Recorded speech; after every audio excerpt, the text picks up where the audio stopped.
അല്ല, എന്റെ സംശയം എന്ന് പറഞ്ഞു കഴിഞ്ഞാൽ ശ്രീ ഷാക്കിർ ഇവിടെ പറഞ്ഞു 1044 പേര് ഔദ്യോഗികമായി കൊല്ലപ്പെട്ടതായി രേഖപ്പെടുത്തപ്പെട്ടിരിക്കുന്ന ഗുജറാത്ത് കലാപത്തിൽ 2000 പേര് കൊല്ലപ്പെട്ടു എന്നാണ് അദ്ദേഹം പറയുന്നത്. ബാക്കി കണക്ക് BJP ഉണ്ടാക്കിയ കണക്കാണ് എന്നാണ് അദ്ദേഹം പറയുന്നത്.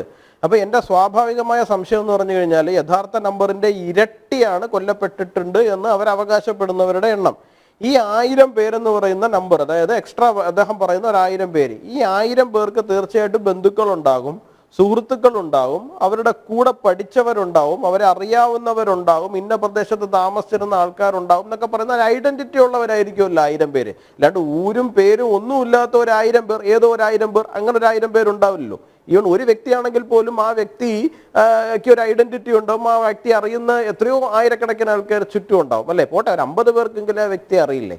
അപ്പോൾ ഈ 1000 പേരെന്ന് പറയുന്നത് വലിയൊരു സംഖ്യയാണ് അദ്ദേഹം പറഞ്ഞിരിക്കുന്ന അനുസരിച്ചിട്ടാണെന്നുണ്ടെങ്കിൽ ഈ 1000 പേരുടെ ഐഡന്റിറ്റി എവിടെയാണ് വെളിപ്പെടുത്തിയിരിക്കുന്നതെന്നൊന്ന് പറയാമോ? അതായത് ഗുജറാത്ത് കലാപത്തിന് ശേഷം ഈ പറയുന്ന 1000 പേരെ കാണുവാനില്ല എന്ന് പറഞ്ഞുകൊണ്ട് രജിസ്റ്റർ ചെയ്തിരിക്കപ്പെട്ടിരിക്കുന്ന കേസുകളോ അല്ലാന്നുണ്ടെങ്കിൽ പത്രപരസ്യങ്ങളോ, സ്വാഭാവികമായിട്ട് ഒരാളെ കാണാനില്ലെങ്കിൽ പത്രപരസ്യമെങ്കിലും കൊടുക്കുമല്ലോ. അപ്പോൾ അതുമായി ബന്ധപ്പെട്ടിട്ട് ഗുജറാത്ത് കലാപത്തിന് ശേഷം ഈ 1000 പേരെ കാണാൻ, ഇവരെ കൊന്നതാണ് എന്ന് പറഞ്ഞിട്ടുള്ള. ഇപ്പൊ 2004 മുതൽ 2014 വരെ UPA സർക്കാരാണ് ഭരിച്ചിരിക്കുന്നത് മുസ്ലിം ലീഗിന്റെ പിന്തുണയോടുകൂടി.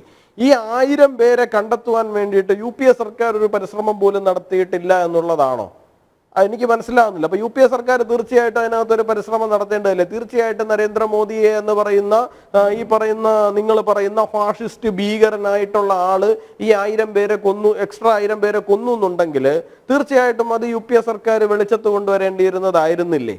ലോകത്തിന് കുറച്ചുകൂടി മനസ്സിലാവുമായിരുന്നല്ലോ അദ്ദേഹത്തിന്റെ കരാള ഹസ്തങ്ങൾ എന്തായിരുന്നു എന്നുള്ള കാര്യം കുറച്ചുകൂടി മനസ്സിലാവുമല്ലോ. അപ്പൊ UPA സർക്കാർ ഈ 1000 പേരുടെ കാര്യത്തിൽ എടുത്ത നടപടി എന്താണ് എന്ന് ഷാക്കിറിനൊന്ന് വിശദീകരിക്കാമോ? യെസ്, അതായത് നിങ്ങൾ ഈ 1000ന്റെ കണക്ക് പറയുന്നുണ്ടല്ലോ, ഞാൻ കേട്ടിട്ടില്ല എന്താന്നുണ്ട്. 1000ന്റെ കണക്ക് പറയുന്നുണ്ടല്ലോ കൂടുതൽ. അതെ അതെ അതെ അത് അത് അതിന്റെ ആധികാരികത വ്യക്തമായിട്ട് ചോദിക്കാം കാര്യം അതെ അല്ല താങ്കൾ പറഞ്ഞു ഞാനത് പറയാം, ഞാൻ ചോദിക്കാം. 2000-ത്തിലധികം പേര് കൊല്ലപ്പെട്ടു എന്നാണ് ഷാക്കിർ പറയുന്നത്. യഥാർത്ഥ കണക്ക് 1044 അപ്പൊ 1044-നേക്കാളും ഒരിരട്ടി, അതായത് 1000 പേരാണ് എക്സ്ട്രാ കൊല്ലപ്പെട്ടു എന്ന് ഷാക്കിർ പറയുന്ന. ഈ 1000 പേർക്ക് തീർച്ചയായിട്ടും ഒരു ഐഡന്റിറ്റി ഉണ്ടാവുമല്ലോ ഷാക്കിറെ. അവർ ഏത് സ്കൂളിൽ പഠിച്ചു, അല്ലെങ്കിൽ ഏത് കോളേജിൽ പഠിച്ചു, ഏത് ലൊക്കാലിറ്റിയിൽ ജീവിക്കുന്നു, അവരുടെ വീട് എന്താണ്, അഡ്രസ് എന്താണ്, ഇങ്ങനെ ഒരു ഇതുണ്ടാവില്ലേ? അവരെ അറിയുന്ന സുഹൃത്തുക്കൾ ഉണ്ടാവില്ലേ? അവരുടെ കൂടെ പഠിച്ചവരുണ്ടാവില്ലേ? അവരുടെ കൂടെ ജോലി ചെയ്യുന്നവരുണ്ടാവില്ലേ? അപ്പൊ തീർച്ചയായിട്ടും അവർ പറയില്ലേ ഗുജറാത്ത് കലാപത്തിന് ശേഷം ഇന്ന ആൾക്കാരെ കാണാം. 1000 എന്ന് പറയുന്നത് വലിയൊരു നമ്പറാണ്. അപ്പൊ തീർച്ചയായിട്ടും അതൊരു വലിയ പ്രശ്നമാവില്ലേ? അപ്പോ SIT-യുടെ മുമ്പിൽ തീർച്ചയായിട്ടും പോയിട്ട് ഇന്ന ആൾക്കാരെ എക്സ്ട്രാ കാണാനില്ല, അപ്പൊ യഥാർത്ഥ കണക്ക് ഇതല്ല നിയോഗിച്ച SIT-യുടെ മുമ്പിൽ പറയില്ലേ? അത് മാത്രമല്ല, ഞാൻ കംപ്ലീറ്റ് ചെയ്യട്ടെ താങ്കൾ ഈ 2004 തൊട്ട് 2014 വരെ അല്ല, ഞാൻ എന്റെ ചോദ്യം തീർന്നിട്ടില്ല. എന്റെ ചോദ്യം തീരാതെ പിന്നെ എങ്ങനെ അങ്ങ് ഉത്തരം പറയാ? 2004 മുതൽ 2014 വരെ UPA സർക്കാരാണ് ഇന്ത്യ ഭരിച്ചത്. അപ്പൊ ഈ 1000 പേരെ കാണാനില്ല എന്നുണ്ടെങ്കിൽ ഇവരുടെ ഐഡന്റിറ്റിയും വിലാസവും ഒക്കെ ഉൾപ്പെടെ തീർച്ചയായിട്ടും ഈ പറയുന്ന UPA സർക്കാരിന്റെ അടുത്ത് പോയിട്ട് നിങ്ങൾക്ക് പറയാമായിരുന്നല്ലോ അത് ഇത്രയും ഇല്ല, നിങ്ങളുടെ ലീഗ് ഉൾപ്പെടെയുള്ള ആൾക്കാർ ചേർന്നിട്ടാണല്ലോ അത് ഭരിച്ചിരിക്കുന്നത്. അപ്പോൾ ഈ 1000 പേർക്ക് വേണ്ടിയിട്ട് UPA സർക്കാർ എടുത്തിരിക്കുന്ന നടപടി എന്താണ്? അങ്ങനെ ഒരു നടപടി ഉണ്ട് എന്നുണ്ടെങ്കിൽ ഇത് ലോകത്തിന്റെ മുമ്പിൽ തുറന്നു കാണിക്കാൻ കഴിയുമായിരുന്നുവെങ്കിൽ നരേന്ദ്രമോദി എന്ന് പറയുന്ന ഭീകരനായ ആ ഭരണാധികാരിയെ കുറച്ചുകൂടി ലോകത്തിന്റെ മുമ്പിൽ തുറന്നു കാണിക്കാൻ സാധിക്കുമായിരുന്നില്ലേ? അപ്പൊ ആ 10 വർഷത്തിൽ നിങ്ങൾ എന്ത് നടപടിയാണ് ഈ 1000 പേരെ, അതായത് എക്സ്ട്രാ കൊല്ലപ്പെട്ടു എന്ന് പറയുന്ന 1000 പേർക്ക് വേണ്ടിയിട്ട്, അതായത് ഇന്ന് വരെ ലോകത്തിന് അറിഞ്ഞുകൂടാത്ത 1000 പേർക്ക് വേണ്ടിയിട്ട് എടുത്തത് എന്നൊന്ന് അറിഞ്ഞാൽ കൊള്ളായിരുന്നു. ഇനി ഞാൻ പറയുമ്പോൾ ദയവേത് ഇടപെടരുത്. ആകെ ഈ 8:36 കുറച്ച് സമയം എനിക്ക് കിട്ടിയത്. നിങ്ങൾ എന്തൊക്കെയാണ് പറഞ്ഞ ടെക്നിക്കൽ എററോട് കേൾക്കാനും പറ്റില്ല. ഏതായാലും ഇപ്പോൾ കേട്ടതിന് മറുപടി പറഞ്ഞു. നമ്മൾ നേരത്തെ ചർച്ചയ്ക്കിടെ ഞാൻ പറഞ്ഞതാണ്, നിങ്ങൾ തെളിവുണ്ടോ എന്ന് ചോദിച്ചു. നിങ്ങൾ 3 പേരും ചോദിച്ചു ഞാൻ പറഞ്ഞ ആരോപണത്തിന് ഏറ്റവും കൂടുതൽ ആളുകളെ കൊന്നത് RSS ആണ്, അല്ലെങ്കിൽ ഈ രീതിയിൽ മുസ്ലിമുകളാണ് കൊല്ലപ്പെട്ടതെന്ന് പറഞ്ഞപ്പോൾ തെളിവുണ്ടോ എന്ന് ചോദിച്ചപ്പോഴാണ് ഞാൻ പറഞ്ഞൊരു ഉദാഹരണം പറഞ്ഞത്. ഇനി ഡീറ്റെയിൽസ് ആയിട്ടുള്ള ഉദാഹരണങ്ങൾ ഞാൻ യുവരാജ് ഗോകുൽ നമ്പർ തരാൻ, യുവരാജ് ഗോകുലിന് അയച്ചത്, അല്ലെങ്കിൽ അനിൽ നമ്പ്യാർ നമ്പർ എൻ്റെ അടുത്ത്, ഞാൻ അങ്ങോട്ട് അദ്ദേഹത്തിന് കൊടുത്തോളാം. ഇപ്പം നമ്മൾ പിന്നെ സ്വാഭാവികമായും ചില സംഗതികൾക്ക് നമ്മൾ ആശ്രയിക്കുന്നത് വിക്കിപീഡിയയാണ്. ഇപ്പോൾ വിക്കിപീഡിയയിൽ വന്നിട്ടുള്ള ഒരു സാധനമുണ്ട്. ഇപ്പോൾ നിലവിൽ ഇപ്പോഴും നിങ്ങൾക്ക് കാണാം, ഇംഗ്ലീഷിൽ അതിൻ്റെ ഡീറ്റെയിൽസ് ഉണ്ട്. നിങ്ങൾ പറഞ്ഞതുപോലെ 1044 എന്നുണ്ട്.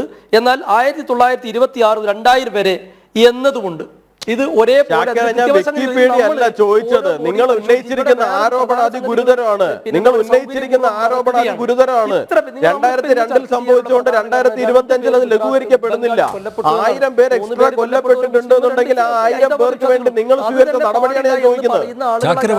ആളുകൾ പിന്നെ ഈ 1000 ആളുകളെ കൊന്ന് നിങ്ങൾക്ക് സംഖ്യയുടെ വ്യത്യാസത്തിലാണ് നിങ്ങൾ തർക്കം. അത് നമുക്ക് ഓരോന്ന് പോയി എണ്ണാൻ കഴിയില്ലല്ലോ. നമ്മളിത് പത്രത്തിൽ വായിച്ചിട്ടും അല്ലെങ്കിൽ അതുപോലെ ഓരോ ഏജൻസികൾ പറയുന്നത് അനുസരിച്ചല്ലേ നമുക്ക് പറയാൻ പറ്റില്ല. നിങ്ങളല്ലേ പറഞ്ഞത് 1044 കൊല്ലപ്പെട്ടു എന്ന് നിങ്ങൾ പറയുന്നുണ്ടല്ലോ. അവര് മനുഷ്യരല്ലേ? ഇപ്പൊ സംഖ്യയുടെ കാര്യത്തിൽ തർക്കമൊന്നുമില്ല. ഇത്ര ആളുകളെ കൊന്നില്ലേ? ജനൻ ടിവിയിൽ വന്നതുകൊണ്ട് താങ്കൾ ഇപ്പൊ എണ്ണാൻ പഠിച്ചു. എണ്ണത്തിലൊക്കെ കാര്യമുണ്ടെന്നും താങ്കൾ പഠിച്ചു. ഞാൻ പറഞ്ഞത് നമ്മളുടെ വിശ്വാസവും അതൊന്നും അല്ല ഷാക്കിറെ ഞാൻ ചോദിച്ചത്. ഷാക്കിറിന് കണക്കും എണ്ണവും വേറെ ഞാൻ പറഞ്ഞു തരാനുണ്ട്. അതുകൊണ്ടാണ് ഞാൻ ചോദിച്ചത്. ഉപദ്രവിക്കാറില്ല, നമ്മൾ അങ്ങനെ ആരെയും എന്തെങ്കിലും കൊല്ലപ്പെടണം എന്ന് ആഗ്രഹിക്കില്ല, കൊലപ്പെടുത്താറില്ല.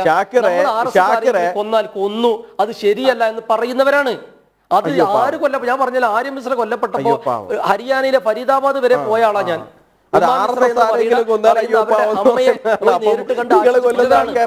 ഇന്ത്യയുടെ അഭിമാനം. സാധുക്കളെ കൊന്നൂല, അവിടെ പോയിരുന്നോ? സാധുക്കളെ കൊന്നൂല, അവിടെ പോയിരുന്നോ? നിങ്ങള് അവിടെ പോയില്ലേ അല്ലേ? അവിടെ പോവാൻ മറന്നു. വല്ലാത്ത കഷ്ടമായി. ചോദ്യം കേട്ടില്ല. ഒരു ചോദ്യം പ്ലീസ്. നിങ്ങൾ ചോദിച്ചത് കേട്ടില്ല. ഞാൻ ചോദിച്ചത് പൽഗറിൽ സാധുക്കളെ കൊന്നിരുന്നു, ഓർമ്മയുണ്ടോ? രണ്ട് സാധുക്കളെ കൊന്നിരുന്നു, ഓർമ്മയുണ്ടാവുമല്ലോ? പൽഗർ മഹാരാഷ്ട്രയിൽ വെച്ച്. ആരെ കൊന്നതെന്ന് എല്ലാവർക്കും അറിയാം. ഓക്കെ, കശ്മീരിലെ ഏതാണ്ട് 1,20,000 മറുപടി കുടുംബങ്ങളാണ് അവിടെ ഉണ്ടായിരുന്നതെന്നാണ് ഞാൻ മനസ്സിലാക്കുന്നത്. ഗോകുലും സുമേഷും അനിൽ നമ്പ്യാരൊക്കെ അങ്ങ് കൃത്യമായ മറുപടിയാണെങ്കിൽ അങ്ങ് പറയണം കേട്ടോ. അല്ലല്ല, കൃത്യമായ മറുപടിയാണെങ്കിൽ അദ്ദേഹം അങ്ങ് പറയണം കേട്ടോ. അങ്ങയുടെ കൃത്യമായ ഒരു മറുപടി കേൾക്കാൻ വേണ്ടി ഞാൻ ജീവിതകാലം മുഴുവൻ ആഗ്രഹിച്ചിരിക്കുന്നതാണ്. ഒരുപാട് ചർച്ചകളിൽ അങ്ങയുമായിട്ടിരുന്നു. ഇതുവരെ എനിക്ക് ഒരു കൃത്യമായ മറുപടി കേൾക്കാൻ പറ്റിയിട്ടില്ല. ഇപ്പോഴും അങ്ങ് എന്താണ് ആ കണക്ക് അങ്ങാണ് പറഞ്ഞത്. അങ്ങാണ് വലിയ തർക്കം ഉയർത്തിയത്. ആദ്യം 3000 എന്ന് പറഞ്ഞു, ഞാൻ നമ്പർ പറഞ്ഞപ്പോൾ അങ്ങ് പറഞ്ഞു അല്ലത് 2000 എന്ന് പറഞ്ഞു. ഞാൻ ആ 2000ന്റെ കണക്ക് ചോദിച്ചപ്പോൾ അങ്ങിപ്പോ പറയുന്നു അക്കത്തിലൊന്നും വലിയ കാര്യമൊന്നുമില്ല എന്ന് അങ്ങ് പറയുന്നു. എന്തായാലും അങ്ങ് ജനൻ ടി വി ചർച്ചയ്ക്ക് വന്നതുകൊണ്ട് അക്കങ്ങളും എണ്ണാനും എങ്കിലും പഠിച്ചു എന്നുള്ള കാര്യത്തിൽ എനിക്ക് വലിയ സന്തോഷമുണ്ട്. അതുകൊണ്ട് അങ്ങയുടെ കൃത്യമായ മറുപടി കേൾക്കാൻ ഞാൻ കാത്തിരിക്കുകയാണ്. ആ 1000ന്റെ കണക്കിൽ അങ്ങ് ഒരു കൃത്യമായ ഒരു മറുപടി പറയണമെന്ന് ഞാൻ ആഗ്രഹിക്കുകയാണ്. അങ്ങ് ആ മറുപടി പറഞ്ഞതിന് ശേഷം ഞാൻ അടുത്ത ചോദ്യത്തിലേക്ക്. ഷാക്കിന് ഞാനിനി പറയുന്നത് കേൾക്കാത്തതാണോ, ഷാക്കിർ ഇനി പിണങ്ങിയിരിക്കുന്നതാണോ എന്നൊന്നും മനസ്സിലാവുന്നില്ല. എനിക്ക് വിഷ്വലിൽ ഷാക്കിർ അത് കമ്പിളി ഷാക്കിർ ഒന്നും കേൾക്കുന്നില്ല എന്ന് തോന്നുന്നു. യെസ്.